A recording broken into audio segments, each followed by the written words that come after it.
Hello everyone, welcome to success with Rai academy. 28 सितंबर 2020 के दैनिक जागरण के राष्ट्रीय संस्करण को आज के इस वीडियो में हम डिस्कस करेंगे। तो चलिए वीडियो को शुरू करते हैं।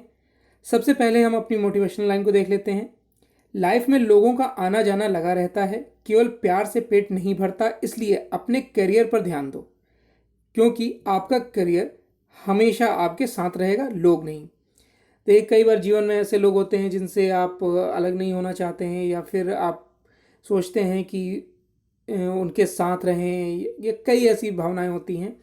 लेकिन आप अगर जितने भी सक्सेसफुल लोगों का इंटरव्यू पढ़ेंगे, या फिर जितने आईएएस बनते हैं, या फिर जितने भी सक्सेस वाले आप इंटरव्यू पढ़ेंगे, किसी मैगजीन में पढ़ेंगे या कहीं देखेंगे, तो वो कहीं ना कहीं अपने कंफर्ट जोन से बाहर आते हैं, कहीं ना कहीं कॉम्प्रोमाइज़ करते हैं। आपने देखा होगा कि वो सोशल मीडिया से दूर रहते हैं, या फिर कभी कभी अपने फैमिली से भी दूर रहकर तैयारी करते हैं। तो ये सब त्याग होता है सफल होने के लिए, जो एक स्टूडेंट के लिए बहुत ही स्वाभाविक और ज़रूरी होता है। तो अगर आप पूरा नहीं कर सकते तो थोड़ा सा भी अगर आप अपने में परिवर्तन लाएं और करियर पर ज़्यादा ध्यान दें तो आपको सफलता मिल जाएगी। चलिए अब न्यूज़पेपर को शुरू करते हैं। सबसे पहले नेशनल न्यूज़, 4 नेशनल न्यूज़ है हमारे लिए। पहली न्यूज़ है यहाँ नए कृषि कानूनों में किसानों को बंधन से आज़ादी। ये स्टेटमेंट दिया है प्रधानमंत्री मोदी ने, और ये बोला है मन की बात कार्यक्रम में। दूसरी न्यूज़ है आज़ादी के बाद लद्दाख में सेना की सबसे बड़ी तैयारी। 14,500 फीट की ऊंचाई पर दुनिया के सबसे ऊंचे युद्ध स्थल पर भारतीय सेना तैयार। तीसरी न्यूज़ है कि नए मामलों से ज़्यादा स्वस्थ हो रहे हैं मरीज। कोरोना को मात देने वाले मरीजों का आंकड़ा पहुंचा है 50 लाख के करीब। और तीसरी न्यूज़ है इस साल सामान्य नहीं हो पाएगा ट्रेनों का संचालन। पहली न्यूज़ से शुरू करते हैं। कृषि कानूनों को लेकर तेज राजनीति और कुछ हिस्सों में विरोध प्रदर्शन के बीच प्रधानमंत्री नरेंद्र मोदी ने रविवार को एक बार फिर किसानों के बीच फैलाए जा रहे भ्रम को दूर करने की कोशिश की। मोदी ने कहा कि कुछ राज्यों में जब फसलों राज्यों को कृषि उत्पाद बाजार समिति कानून से बाहर लाया गया था तो बड़ी संख्या में किसानों को उसका फायदा मिला था। उन्होंने जोर देकर कहा कि जब अनाज उत्पादक किसानों को भी उसी तरह से आज़ादी मिलेगी। रेडियो कार्यक्रम मन की बात के जरिए लोगों को संबोधित कर रहे थे प्रधानमंत्री मोदी। यह कार्यक्रम का 59वां संस्करण था। इस दौरान उन्होंने हरियाणा, महाराष्ट्र, उत्तर प्रदेश, गुजरात और तमिलनाडु के किसानों से जुड़े रोचक किस्से साझा किए। उन्होंने बताया कि इन राज्यों में फल और सब्जियों को मंडी कानून की बंदिशों से मुक्त करने के बाद किसानों को जबरदस्त फायदा हुआ। उन्होंने कहा कि इन किसानों को फल सब्जियों को कहीं पर और किसी को भी बेचने की ताकत है। यही ताकत देश को दूसरे किसानों को भी मिली है। किसानों को अपनी इच्छा के अनुसार जहां ज़्यादा दाम मिले वहीं पर बेचने की आज़ादी मिल गई है। नेक्स्ट न्यूज़ है आज़ादी के बाद लद्दाख में सेना की सबसे बड़ी तैयारी। पूर्वी लद्दाख में सर्दियों के मौसम में 0 से 40 से 50 डिग्री कम तापमान और चीन की किसी भी चुनौती से निपटने के लिए भारतीय सेना ने तैयारी पूरी कर ली है। 14,500 फीट की ऊंचाई पर विश्व के सबसे ऊंचे युद्ध स्थल पर भारतीय सेना मौसम और चीन दोनों चुनौतियों का सामना करने में सक्षम है। टैंक से लेकर तोपखाना और गोला बारूद सहित अन्य युद्ध सामग्रियों को पहले ही लद्दाख के मोर्चे पर पहुंचाया जा चुका है। लद्दाख में सुरक्षा की दृष्टि से आज़ादी के बाद यह सेना की सबसे बड़ी तैयारी है। सेना प्रमुख एम नरवाने स्वयं इसकी निगरानी कर रहे हैं। पैंगोंग के दक्षिणी क्षेत्र में भारत इस समय मजबूत स्थिति में है और इस मजबूती को भारतीय सेना छोड़ना नहीं चाहती है। पूर्वी लद्दाख में वास्तविक नियंत्रण रेखा के नज़दीक T-9 और T-72 टैंक के साथ भारतीय सेना चीन के मंसूबों को बर्फ में दफन करने की तैयारी कर चुकी है। नेक्स्ट न्यूज़ है नए मामले से ज़्यादा स्वस्थ हो रहे हैं मरीज। कोरोना सक्रिय मामलों से स्वस्थ हो चुके मरीजों की बढ़ती संख्या के बीच केंद्रीय स्वास्थ्य मंत्रालय ने कहा है कि 21 राज्यों व केंद्र शासित प्रदेशों में प्रतिदिन सामने आ रहे मामलों से ज़्यादा मरीज ठीक हो रहे हैं। इन राज्यों में महाराष्ट्र, उत्तर प्रदेश, आंध्र प्रदेश, दिल्ली, हरियाणा, जम्मू कश्मीर और मेघालय शामिल हैं। सक्रिय मरीजों और स्वस्थ हो चुके मरीजों के बीच का दायरा भी बढ़ता जा रहा है। अभी तक लगभग 60 लाख लोग कोरोना वायरस से संक्रमित हुए हैं। इनमें से करीब 50 लाख स्वस्थ हो चुके हैं और 94,000 से अधिक की जान भी जा चुकी है। सक्रिय मामले लगातार 10 लाख से कम बने हुए हैं। केंद्रीय स्वास्थ्य मंत्रालय की तरफ से रविवार सुबह 8 बजे जारी आंकड़ों के मुताबिक 24 घंटे के दौरान 92,043 मरीज ठीक हुए हैं, जबकि 88,600 नए मामले सामने आए हैं। स्वस्थ होने वाले मरीजों में 76% सिर्फ 10 राज्यों व केंद्र शासित प्रदेशों से हैं। नेक्स्ट न्यूज़ है, इस साल सामान्य नहीं हो पाएगा ट्रेनों का संचालन। कोरोना संक्रमण के खौफ के चलते इस साल के आखिरी तक भी ट्रेनों का संचालन सामान्य होने की संभावना नहीं है। साल 2021 के सभी ट्रेनों के पटरियों पर लौटने का अनुमान है। हालांकि आगामी त्योहारी सीजन शुरू होने से पहले रेलवे ने 200 अतिरिक्त ट्रेनों का संचालन की तैयारियां शुरू कर दी हैं। रेलवे ट्रैक सेवाओं को चाहकर भी पूरी तरह बहाल करने में खुद को असमर्थ पा रहा है। जिन राज्यों में कोरोना का प्रकोप बढ़ता जा रहा है, वहां से होकर ट्रेनों को गुजरने की पूरी छूट नहीं है। रेलवे बोर्ड के चेयरमैन विनोद कुमार यादव ने दैनिक जागरण से बताया कि फिलहाल जितनी स्पेशल ट्रेनें चल रही हैं, उनमें भी कुछ रूटों पर यात्रियों की संख्या संतोषजनक नहीं है। देश में 7 ऐसे राज्य हैं जहां कोरोना का संक्रमण लगातार बढ़ रहा है। महाराष्ट्र, बंगाल, आंध्र प्रदेश, दिल्ली, पंजाब, तमिलनाडु और पूर्वोत्तर के राज्यों में कोरोना संक्रमण काबू में नहीं होने की वजह से वहां ट्रेनों का संचालन सामान्य होने में दिक्कत आ रही है। तो ये आज की नेशनल न्यूज़ थी। अब नेक्स्ट पेज पर आते हैं। नेक्स्ट पेज है हमारा इंटरनेशनल पेज। इंटरनेशनल पेज में एक न्यूज़ है हमारे लिए। वो न्यूज़ है, WHO प्रमुख टेड्रोस बोले शुक्रिया प्रधानमंत्री मोदी। यहाँ ट्रेडर्स नहीं होगा, टेड्रोस होगा। विश्व स्वास्थ्य संगठन के प्रमुख टेड्रोस अधनोम ने प्रधानमंत्री नरेंद्र मोदी के उस आश्वासन की सराहना की है कि भारत कोविड-19 से लड़ रहे देशों की मदद के लिए अपनी टीका उत्पादन क्षमता का इस्तेमाल करेगा। टेड्रोस ने कहा कि इस महामारी को केवल संसाधनों के उत्पादन आदान प्रदान के जरिए ही हराया जा सकता है। प्रधानमंत्री मोदी ने शनिवार को संयुक्त राष्ट्र महासभा के 75वें सत्र में अपने संबोधन में कहा था कि टीका उत्पादन में भारत के सबसे बड़ा देश होने के नाते मैं आज विश्व समुदाय को एक और आश्वासन देता हूं। भारत की टीका उत्पादन और आपूर्ति की क्षमता का इस्तेमाल इस संकट से लड़ाई में पूरी मानवता की मदद के लिए किया जाएगा। मोदी ने यह भी कहा कि महामारी के मुश्किल समय में भी भारत की फार्मा इंडस्ट्री ने 150 देशों को दवाइयां भेजी हैं। नेक्स्ट पेज पर आते हैं। नेक्स्ट पेज है हमारा बिजनेस पेज। बिजनेस पेज में 3 न्यूज़ है हमारे लिए। पहली न्यूज़ है कि नए अवसर तलाशने में जुटी वित्त कंपनियां। कोरोना काल में नई चुनौतियों के बीच वित्तीय सेवा सेक्टर में दिख रहा है व्यापक बदलाव। दूसरी न्यूज़ है, सभी श्रम सुधारों को साल के अंत तक लागू करने की तैयारी। और तीसरी न्यूज़ है, मौद्रिक समीक्षा नीति पर रहेगी नजर। पहली न्यूज़ से शुरू करते हैं। संकट कितना ही बड़ा हो, अपने भीतर कुछ संभावनाएं भी समेटे होता है। देश के वित्तीय संस्था व बैंक भी कोरोना काल में चुनौतीपूर्ण माहौल में उन्हीं संभावनाओं को तलाशने में जुटे हैं। इस समय वित्तीय सेवा सेक्टर आर्थिक रूप से कमजोर तबकों के बीच और ग्रामीण इलाकों के सेवाओं के विस्तार के नए अवसर देख रहा है। भारतीय स्टेट बैंक जैसे बड़े बैंक गांवों में ग्राहकों के घर जाकर वित्तीय सेवा देने की योजना ला रहे हैं। अभी तक महामारी के कवरेज से कतराने वाली बीमा कंपनियों में कोविड-19 के लिए बीमा उत्पादन लॉन्च करने की होड़ है। तकनीक के इस्तेमाल पर भी जोर दिया जा रहा है। एसबीआई ने हाल ही में अपनी 8,000 शाखाओं का एक नया वर्टिकल चिन्हित किया है, जो सिर्फ छोटी इकाइयों, छोटे किसानों की सेवाएं देगा। अभी तक एसबीआई विदेश में कारोबार करने वाले या बड़े कारपोरेट घरानों के लिए ही विशेष बैंकिंग शाखाएं खोलता था। एसबीआई के चेयरमैन रजनीश कुमार का कहना है कि वित्तीय सेक्टर के नए अवसरों की अभी शुरुआत हुई है। आने वाले दिनों में समाज के एक बड़े वर्ग को नए तरह के वित्तीय उत्पादों की जरूरत होगी। हम सिर्फ शहरों में ही नहीं, गांवों में भी ग्राहकों के घर जाकर बैंकिंग सेवा देने को तैयार हैं। इसी तरह से बंधन बैंक के एमडी और सीईओ ने दैनिक जागरण से बताया कि कोविड के बाद हमें ग्रामीण भारत में ज्यादा अवसर दिख रहे हैं।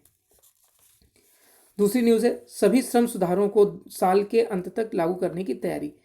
सरकार श्रम सुधारों को लागू करने के लिए प्रतिबद्ध है। इसके लिए चारों श्रम संहिताओं को दिसंबर में एक साथ लागू करने की तैयारी है। इसके श्रम क्षेत्र में सुधारों का अंतिम चरण पूरा हो जाएगा केंद्रीय श्रम मंत्री संतोष गंगवार ने ये बात कही है। हाल ही में संपन्न हुए मानसून सत्र के 3 श्रम विधेयकों, औद्योगिक संबंध संहिता, सामाजिक सुरक्षा संहिता और व्यावसायिक सुरक्षा, स्वास्थ्य एवं काम की परिस्थिति संहिता को संसद से मंजूरी मिली है। वेतन संहिता विधेयक संसद में पिछले साल पारित हुआ था। मंत्रालय चाहता है कि चारों संहिताओं को एक साथ लागू किया जाए क्योंकि सब एक दूसरे से जुड़ी हैं। श्रम मंत्री गंगवार ने एक साक्षात्कार में कहा कि सरकार श्रम सुधारों को पूरी तरह से चारों श्रम संहिताओं को इस साल दिसंबर में लागू करने के लिए प्रयास कर रही है। इन कानूनों के तहत नियमों को एक साथ लागू किया जाएगा। संसद में विधेयक पारित होने के बाद राष्ट्रपति की मंजूरी के लिए भेजा जाता है। नियमों को अधिसूचित किए जाने के बाद कानून लागू होता है।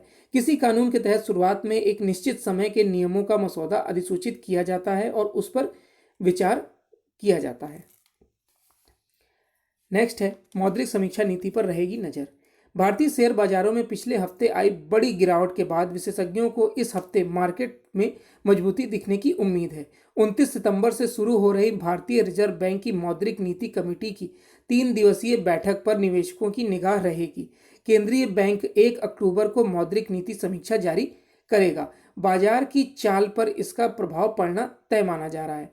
ज्यादातर जानकार अनुमान जता रहे हैं कि रिजर्व बैंक नीतिगत दरों में कोई बदलाव नहीं करेगा। गुरुवार को आ रहे मैन्युफैक्चरिंग सेक्टर के PMI आंकड़े भी बाजार पर असर डाल रहे हैं। पिछले हफ्ते शुक्रवार को शानदार वापसी के बावजूद मार्केट में साप्ताहिक स्तर पर बड़ी गिरावट दर्ज की गई थी। सेंसेक्स ने 1457 अंक गंवाए थे, जबकि निफ्टी ने 454 अंकों का गोता लगाया था।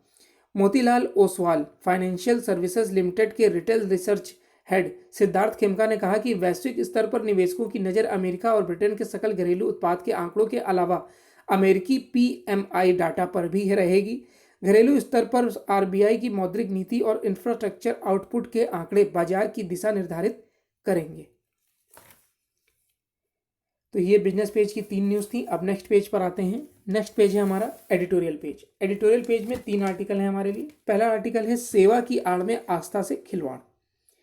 धर्मांतरण राष्ट्रीय अस्तित्व के लिए खतरा है क्योंकि धर्मांतरित व्यक्ति की अपनी भूमि और संस्कृति के प्रति श्रद्धा बदल जाती है। इसी पर लिखा गया है आर्टिकल, और यह आर्टिकल लिखा है उत्तर प्रदेश विधानसभा अध्यक्ष हृदय नारायण दीक्षित द्वारा। दूसरा आर्टिकल है हंगामा सभा में बदलते विधानमंडल। यह कौन सा न्याय है कि सदन के भीतर दुर्व्यवहार को लेकर तो कोई जेल ना जाए, किंतु बाहर यही काम करने पर कोई ना बचे। इसी पर लिखा गया है आर्टिकल, और यह आर्टिकल लिखा है राजनीतिक विश्लेषक एवं वरिष्ठ स्तंभकार सुरेंद्र किशोर द्वारा। तीसरा आर्टिकल है नए कृषि कानून। जिस तरीके से नए कृषि कानून पारित किए गए हैं वो किसानों के हित में है या अहित में, ये एक बड़ा विषय बना हुआ है। तो पहले आर्टिकल से शुरू करते हैं। धर्मांतरण स्थानांतरण होता है। प्रत्येक राष्ट्र की एक भूमि और संस्कृति होती है, इतिहास भी होता है। राष्ट्र के निवासी की अपनी भूमि और संस्कृति के प्रति श्रद्धा होती है। भूमि, संस्कृति और इतिहास के प्रति गौरव बोध से राष्ट्र मजबूत होते हैं। भारत के लोगों के लिए यह भूमि माता है। धर्मांतरित व्यक्ति की अपनी भूमि और संस्कृति के प्रति श्रद्धा बदल जाती है। नोबेल सम्मानित VS नायपॉल ने बियॉन्ड बिलीफ में लिखा है कि जिनका धर्म परिवर्तन होता है उनका अपना अतीत नष्ट होता है, अपना इतिहास कुचल जाता है। कहना होता है कि हमारे पूर्वजों की संस्कृति अस्तित्व में नहीं है और ना ही कोई मायने रखती है। बावजूद इसके मिशनरी संगठन विदेशी आर्थिक सहायता द्वारा भारत में धर्मांतरण के काम में संलग्न हैं। भय, प्रलोभन और झूठी सेवा के माध्यम से वे आदिवासियों, वंचितों और धर्मांतरण कराते हैं। धर्मांतरित की पुण्य भूमि भारत नहीं रह जाती है, वह अपनी संस्कृति से कट जाती है। धर्मांतरण राष्ट्रीय अस्तित्व के लिए खतरा है। केंद्र सरकार ने हाल में विदेशी अनुदान विनिमय अधिनियम यानी FCRA में संशोधन किए हैं। ईसाई धर्मांतरण अंग्रेजी राज के समय से ही राष्ट्रीय चिंता का विषय है। मिशनरी संगठन उपचार, शिक्षा आदि सेवाओं के बदले गरीबों का धर्मांतरण कराते हैं। महात्मा गांधी ने 18 जुलाई 1936 के हरिजन में लिखा था कि आप पुरस्कार के रूप में चाहते हैं कि आपके मरीज ईसाई बन जाएं। BR अम्बेडकर भी इसी मत के थे। उन्होंने भी लिखा था कि गांधी के तर्क से वह सहमत हैं, लेकिन उन्हें मिशनरियों से स्पष्ट कह देना चाहिए था कि अपना काम रोक दो। भारत में ईसाई धर्मांतरण का मुख्य निशाना आदिवासी हैं। आदिवासी बहुल इलाकों के साथ अन्यत्र भी इनकी सक्रियता है। स्वतंत्रता के 3-4 साल के भीतर ही मध्य प्रदेश की कांग्रेस सरकार धर्मांतरण से परेशान हुई। मुख्यमंत्री रविशंकर शुक्ल ने न्यायमूर्ति भवानी शंकर नियोगी की अध्यक्षता में जांच आयोग बनाया। आयोग ने 14 जिलों के 11,360 लोगों के बयान लिए। ईसाई संस्थानों ने भी अपनी बात कही। आयोग ने धर्मांतरण के लक्ष्य से भारत आए विदेशी तत्वों को बाहर निकालने की सिफारिश की थी। भारत लंबे समय से ईसाई धर्मांतरण का निशाना है। गोवा पर पुर्तगालियों कब्जे के बाद पादरी जेवियर ने हिंदुओं का भयंकर उत्पीड़न किया। गोवा में ईसाई कानून 1561 में लागू हुए। हिंदू प्रतीक धारण करना भी अपराध था। प्रकाशवीर शास्त्री ने भी 1960 में निजी विधेयक प्रस्तुत किया। जनसंघ नेता अटल बिहारी वाजपेयी और कांग्रेस सांसद डॉक्टर राम सुभग सिंह सेठ गोविंद दास ने भी इसका समर्थन किया। 1789 में ओम प्रकाश त्यागी ऐसे ही विधेयक लाए। लंबा समय बीत गया। मध्य प्रदेश सहित कई राज्यों ने अधिनियम बनाए, लेकिन लालच और धोखाधड़ी द्वारा धर्मांतरण की गतिविधियां जारी हैं। ऐसे में FCRA में बदलाव के बाद राज्यों को भी धर्मांतरण के विरुद्ध अलग से कानून बनाने चाहिए। नेक्स्ट आर्टिकल है हंगामा सभा में बदलते विधान मंडल। पिछले दिनों संसद के उच्च सदन यानी राज्यसभा में अभूतपूर्व अशोभनीय और शर्मनाक दृश्य देखे गए। ये दृश्य पूरे देश ने अपने टीवी सेट पर देखा। विवेकशील लोग शर्मसार हुए, बाकी का नहीं पता। इन दृश्यों से यह साफ है कि लोकतंत्र के मंदिरों में अनुशासन और शालीनता लाने के अब तक के सारे प्रयास विफल ही साबित हुए हैं। इसलिए देश की राजनीति की बेहतरी और लोक जीवन को गरिमापूर्ण बनाने के कुछ खास उपाय करने पर नए सिरे से विचार करना पड़ेगा। राज्यसभा के उपसभापति हरिवंश के साथ उन दिन संसद में जो कुछ अकल्पनीय हुआ वह कोई पहली घटना नहीं थी। लोकसभा में हुई एक ऐसी ही शर्मनाक घटना को लेकर 1997 में संसद के दोनों सदनों ने करीब एक सप्ताह तक गंभीर और भावपूर्ण चर्चा की थी। तब लोकसभा के भीतर ही दो बाहुबली सांसदों ने आपस में मारपीट कर ली थी। उस चर्चा में सदस्यों ने लोक जीवन में भ्रष्टाचार के विकराल रूप और सामाजिक जीवन में बदलती असहिष्णुता को देश के लिए गंभीर खतरा बताते हुए इन प्रवृत्तियों पर तत्काल अंकुश लगाने का बल दिया था। हाल ही में एक खबर के अनुसार राज्यसभा के प्रश्नकाल का 60% समय तो प्रतिपक्ष के हंगामे में ही डूब जाता है। इस समय तथ्य के बावजूद होता है कि प्रश्नकाल सरकार को घेरने का सबसे अच्छा अवसर होता है। इसी से आप अधिकतर सदस्यों को अपने मूल काम के प्रति गंभीरता का अंदाजा लगा सकते हैं।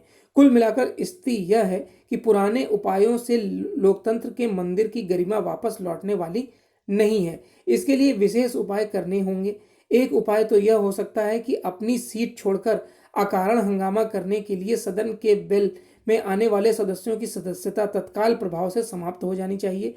ऐसे कई अन्य कठोर उपाय भी होने चाहिए। यह कौन सा न्याय है कि सदन के भीतर की मारपीट गाली गलौज को लेकर तो कोई न कोई बच भी जाए। यदि याद रहे कि कभी उत्तर प्रदेश विधानसभा में सदस्यों ने माइक की रॉड से एक दूसरे का खून बहाया था। कुछ अन्य विधानसभाओं में भी सदस्यों के बीच मारपीट और तोड़फोड़ हो चुकी है। वर्ष 2015 में केरल विधानसभा में इसी तरह की घटना को लेकर 6 विधायकों के खिलाफ पुलिस में रिपोर्ट दर्ज कराई गई थी। नेक्स्ट आर्टिकल है नए कृषि कानून। यह अच्छा हुआ कि संसद से पारित कृषि विधेयकों पर राष्ट्रपति के हस्ताक्षर होते ही उन्हें अधिसूचित कर दिया गया।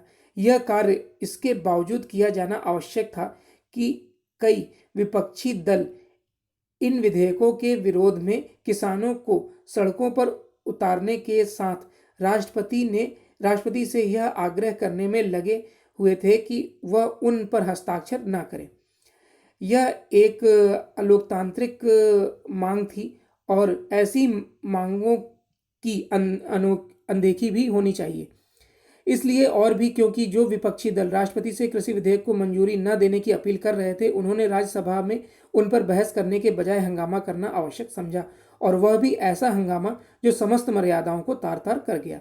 वास्तव में इन विधेयकों के पारित होने के दिन राज्यसभा में जो कुछ हुआ वह हंगामा नहीं, हुड़दंग था। यह पहली बार नहीं हुआ जब विपक्ष ने किसी क्षेत्र में सुधार की पहल का बेवजह विरोध किया हो। इस तरह का आचरण वह पहले भी करते रहे हैं, लेकिन यह देखना अकल्पनीय है कि जो कानून किसानों के हित में है उन्हें उनके लिए अहितकारी बताने के लिए छल और झूठ का सहारा लेने से भी नहीं बचा गया। तो ये एडिटोरियल पेज के 3 आर्टिकल थे। अब नेक्स्ट पेज पर आते हैं। नेक्स्ट पेज है हमारा स्पोर्ट्स पेज। स्पोर्ट्स पेज में एक न्यूज़ है हमारे लिए, पैरा एथलेटिक अगले महीने शुरू करेंगे खेल गतिविधियां, और ये स्टेटमेंट दिया है साई ने, यानी कि भारतीय खेल प्राधिकरण। भारतीय खेल प्राधिकरण ने रविवार को कहा कि टोक्यो ओलंपिक के लिए क्वालिफाइंग कर चुके पैरा खिलाड़ियों और खेलों के लिए अब तक क्वालिफाइंग नहीं कर पाने वाले खिलाड़ियों के देश भर के नेशनल सेंटर ऑफ एथलेटिक्स में 5 अक्टूबर से चरणबद्ध तरीके से खेल गतिविधियां फिर से शुरू की जाएंगी। साई ने जून की शुरुआत में पहले चरण से अपनी विभिन्न केंद्रों में सिर्फ ओलंपिक के लिए क्वालिफाइंग कर चुके खिलाड़ियों को ट्रेनिंग की स्वीकृति दी थी। साई ने para athletic, para power lifting, para निशानेबाजी और पैरा तीरंदाजी के अलावा 9 खेलों में गतिविधियां शुरू करने की इजाज़त दे दी है। तो ये आज का यानी 28 सितंबर 2020 का दैनिक जागरण का राष्ट्रीय संस्करण था। आई होप आपको वीडियो अच्छा लगा होगा। अगर आपको वीडियो अच्छा लगा हो तो लाइक और शेयर कर दीजिएगा। वीडियो देखने के लिए धन्यवाद।